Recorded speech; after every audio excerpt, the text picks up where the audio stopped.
It's your by সজীব সরকার এবং আপনারা দেখছেন সজীবপুর। আজকে আপনাদেরকে নিয়ে চলছি ইতিহাসে ঘেরা এক প্রাচীন ঐতিহ্যের শহর পানামনগর।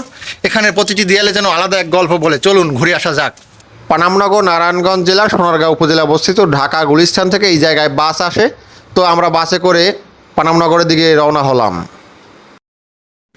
বন্ধুরা, ফাইনালি আমরা কিন্তু সোনারগাঁয়ে পানাম সিটিতে আমরা ল্যান্ড করলাম। তো ভিডিওটা শেষ পর্যন্ত দেখার জন্য হলেও সাথে থাকুন।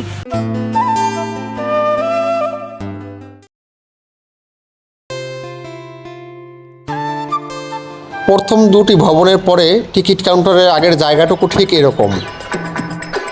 টিকিট কেটে প্রবেশ করলাম নগরীর ভিতরে। পানামনগর গড়ে উঠেছিল মধ্যযুগে, বিশেষত 1500 শতকে। ঈসা খানের আমল থেকে মুঘল শাসনকাল, এরপর ব্রিটিশ শাসন, এই নগরী সবসময় রাজনৈতিক ও ব্যবসায়িক কেন্দ্র ছিল। 1800 থেকে 1900 শতকের মধ্যে এই শহর তার সোনালী রূপে পূর্ণতা পায়, যখন হিন্দু ব্যবসায়ীরা এখানে বাড়িঘর তৈরি করেন।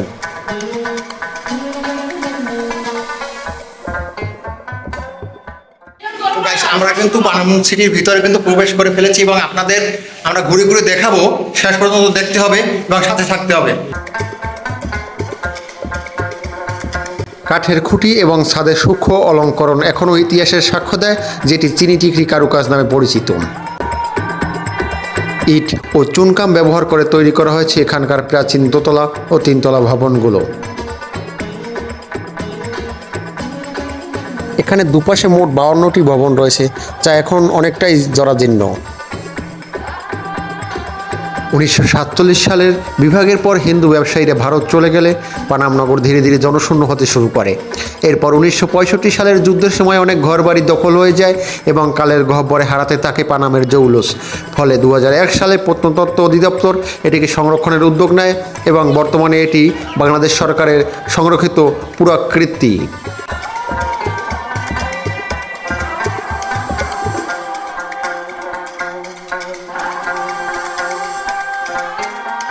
পানামনগরে ঢুকে আমরা এর স্থাপত্য শৈলী দেখতে দেখতে শুধু বিমোহিত হয়ে তাকিয়েই রইলাম। এখানকার বেশিরভাগ ভবনগুলোই দোতলা।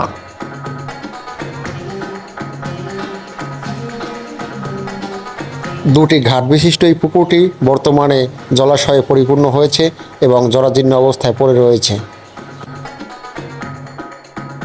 আমরা সর্বশক্তিময়ী দেবীর মন্দির দর্শন করলাম। পানামনগরের গলিগুলোয় হাঁটলে মনে হয় সময় থেমে গেছে। ধুলোমাখা দরজা, ছাদের ফাটল, জানালার খাঁচা, সব যেন বলে একটা সময় এখানে ছিল জীবন, হাসি এবং গল্প। এখানে হাঁটলে পুরনো দিনের রেশ পাওয়া যায়। কল্পনায় যেন বেজে ওঠে ঘোড়ার টকবক শব্দ। এমত অবস্থায় আমরা পানাম সিটির শেষ বিল্ডিংয়ে এসে পৌঁছালাম। কল্পনায় যেন বেজে ওঠে ঘোড়ার টকবক শব্দ, বাজারের কোলাহল কিংবা লণ্ঠনের আলোয় জেগে থাকা কোনো বিকেল। ঈদের ছুটিকে কেন্দ্র করে এখানে কিন্তু বেশ শরণার্থীরা ভিড় করেছে। আপনারা দেখছেন এই ধ্বংসাবশেষগুলো প্রাচীন শৌচাগার। পানামনগর কেবল একটি দর্শনীয় স্থান নয়, এটি আমাদের ইতিহাসের এক জ্যান্ত দলিল। আমরা প্রাচীন বন্দর নগরীর ঘাটলা দেখতে পেলাম পাতকুয়ো।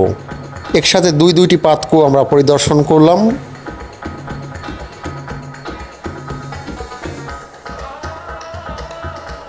এই নিঃসঙ্গ নগরীর দেয়ালগুলো যেন বলে, আমাকে দেখো, আমাকে জানো, আমাকে মনে রেখো।